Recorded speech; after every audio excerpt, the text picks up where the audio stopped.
Your arrest. ఎందుకు? మీ బావమతి సురేష్ ను కొట్టి చంపినందుకు. సురేష్ ని రాజా చంపలేదు, దానికి నేను సాక్ష్యం. సారీ మేడం, రాజా చంపినట్టు సాక్ష్యాలు ఉన్నాయి. Come on Raja.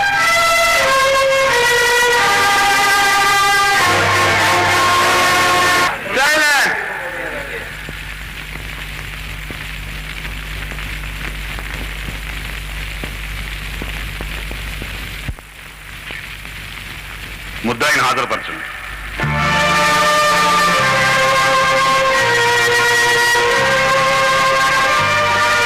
You can proceed mister prosecutor. Thank you your honour.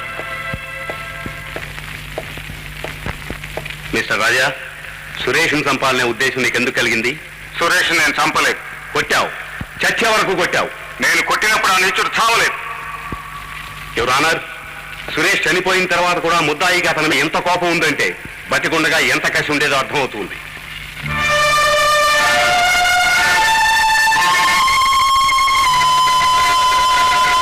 సాక్షుల విచారం ప్రారంభించండి. Thank you your honour. Prosecution inspector Gopala Rao. Inspector Gopala Rao. Inspector, హతుడు మరణించిన రాత్రి ఆ సంఘటన జరిగిన స్థలానికి మీరు వెళ్లేసరికే సురేష్ చనిపోయాడా, ఆ తర్వాత చనిపోయాడా? మేము వెళ్లేసరికే శవం చుట్టూ జనం మూగున్నారు. మరి రాజాయే హంతకుడని ఎలా నిర్ధారణ చేశారు? సురేష్ ని చావబాదింది రాజా అని ప్రత్యక్ష సాక్షులు చూసి చెప్పారు కనుక. Thank you. That's all your honour. తర్వాత సాక్షి జాస్తి జలమయ్యా. జాస్తి జలమయ్యా. చలమయ్య గారు, రాజా సురేష్ కొడుతుండగా మీరు చూశారా? 2 కళ్ళతో చూశానండి. ఆహా, మీరు అప్పుడు అక్కడ ఎందుకున్నారు? నేనొక్కడేమిటి సార్, ఊళ్ళో జనమంతా మూగితేను. అవును, రాజా కొడుతుండగా సురేష్ ఎదురు తిరిగాడా? ఎక్కడెదురు తిరుగుతాయండి, కాళ్ళ చేతిలో ఒకటే బాదుడు బాతుంటాను.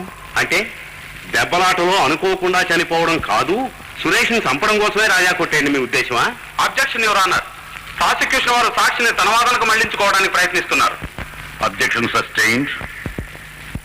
రాజా సురేష్ ని కొట్టి వెళ్ళిపోయిన తర్వాత మీరేం చేశారు? ఏం చేస్తాం, వాడు చచ్చినా సరే పచ్చి మంచినీళ్ళు ఇచ్చారంటే మర్యాద దక్కదని భయపెట్టి వెళ్ళిపోయాడండి.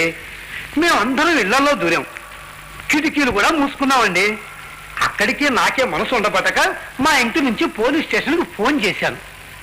That's all your honour. తర్వాత సాక్షి శ్రీమతి శోభాదేవి. శ్రీమతి శోభాదేవి. రాజా సురేష్ ని కొడుతున్నప్పుడు రాజా పక్కనే మీరున్నారు కదూ? ఉన్నాను. అంటే సురేష్ హత్యకి మీరు ప్రత్యక్ష సాక్షి అన్నమాట. ప్రత్యక్ష సాక్షిని, కానీ సురేష్ హత్యకు కాదు. సురేష్ రాజా దెబ్బలకు చనిపోలేదు. ఆహా, మరి ఆ స్పాట్ నుంచి రాజాని హడావుడిగా ఎందుకు తీసుకెళ్లారు? ఇంకా కొడితే అతనికి ఏదైనా ప్రమాదం జరుగుతుందేమోనని. కానీ అంతకు ముందే ప్రమాదం జరిగిపోయిందని మీకు తెలియదు? లేదు, అప్పటికే ప్రమాదం జరగలేదు. పోనీ వెళ్లే ముందు సురేష్ ని కదిలించి చూశారా? లేదు.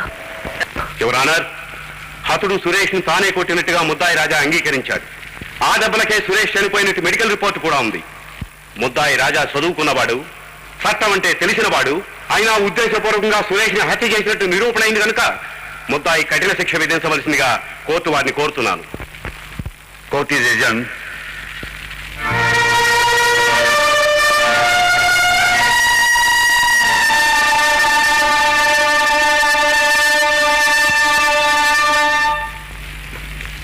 నాన్న.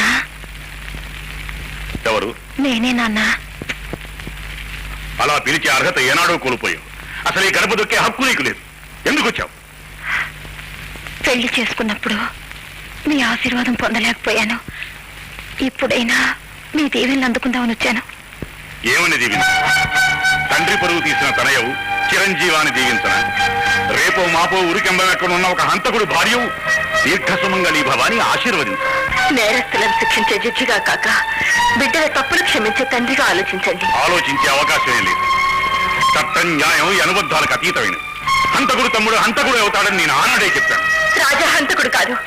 మా కుటుంబం మీద ద్వేషం కొద్దీ ఎవరో దుర్మార్గులు హత్య చేశారు. డాక్టర్ రిపోర్టు ప్రకారం రాజా కొట్టిన దెబ్బలకే హతుడు చచ్చిపోయాడు. లేదు, రాజా కొట్టిన దెబ్బలకు సురేష్ చనిపోలేదు. రాజా నేను తీసుకెళ్లేటప్పుడు సురేష్ బ్రతికే ఉన్నాడు. ఆ తర్వాత చనిపోయాడంటే దీని వెనక ఏదో గూడు పుటాణి ఉంది. ఆ రహస్యం తెలియ వరకు మీ తీర్పు ఆపండి. నాకు ప్రతిభిక్ష పెట్టండి. కాలం నీ కోసం ఆగదు. నాకు తెలిసినంత వరకు రాజాకి ఊరికమ్మని తప్పదు. ఇక వెళ్ళండి.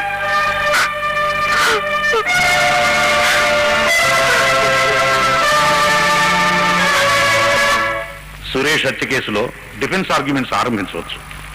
యువర్ ఆనర్, నా క్లయింట్ ముద్దాయి రాజా సురేష్ ను తానే కొట్టినట్లుగా ఒప్పుకున్నాడు. ఆ దెబ్బల వల్లే అతడు చనిపోయినట్లుగా మెడికల్ రిపోర్ట్ లో కూడా ఉంది. కాకపోతే ప్రాసిక్యూషన్ వారు ఆరోపించినట్లుగా రాజా ఉద్దేశపూర్వకంగా ఈ హత్య చేయలేదు. తాను ప్రాణ సమానంగా ప్రేమించుకున్న తన చెల్లెల్ని హింసించాడనే కోపం కొద్దీ కొట్టాడు. కేవలం మానవ సహజమైన ఆవేశం రాజాను నేరస్తుని చేసింది. ఇన్స్పెక్టర్, శంభు ప్రసాద్ అరెస్ట్ చేసి కస్టడీలోకి తీసుకోండి.